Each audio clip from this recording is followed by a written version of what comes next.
Good morning. We looked on Saturday at 2 Timothy chapter 3, verse 1. I want to read to you 2 Timothy 3:1 again, but we're going to work our way down and just read through the end of verse 5.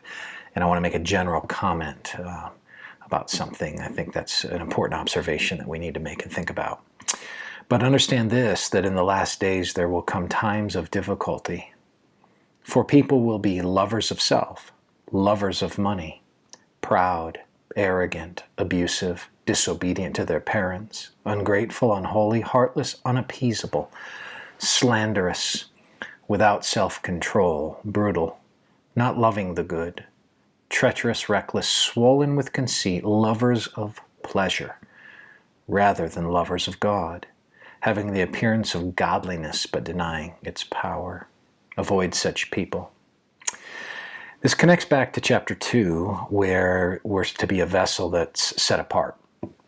And we're supposed to be set apart from vessels that are pursuing ungodliness. So that goes all the way back to chapter 1 with Hymenaeus and Philetus and people who are leading people astray into ungodliness.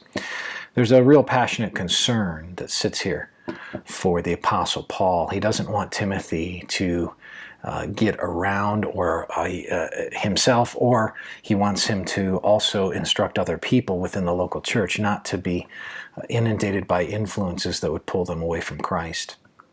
And so he says that in these last days, in the time that Timothy is serving as a pastor in Ephesus, in the time I'm serving as a pastor at Lifeline, and in all the intermediate time, the last days, there are going to be people who characterologically are going to draw us away from, or tempt us to be drawn away from, the pursuit of Christ. So he wants us to be very careful about who we are influenced by. That's why it says at the very end, avoid such people. Here's what I want you to see about those people, though. There's a list here that I read to you of all kinds of sins, all kinds of dispositions that run against the nature of God. The beginning of the list starts off with lovers of self and then lovers of money.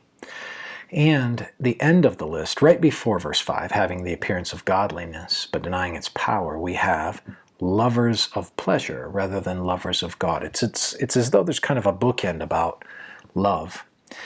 And I think this is significant because people are by nature creatures of desire.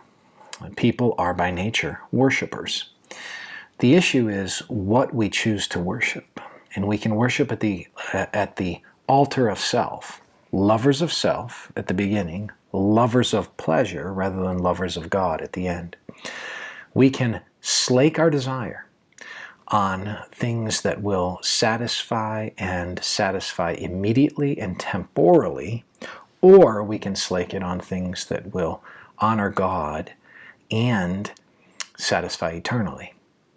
The characteristic of a worldly person is someone who seeks immediate gratification in this life, someone who seeks immediate satiation of whatever the urges that they have are now, so that they could love themselves and love pleasure more than loving God. That is probably the defining characteristic of the world. And I find it interesting that this list of vices comes bookended, cradled in the context of distorted love.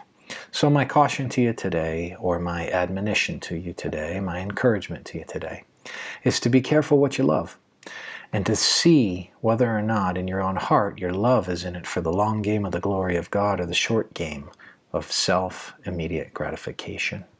Have a wonderful day.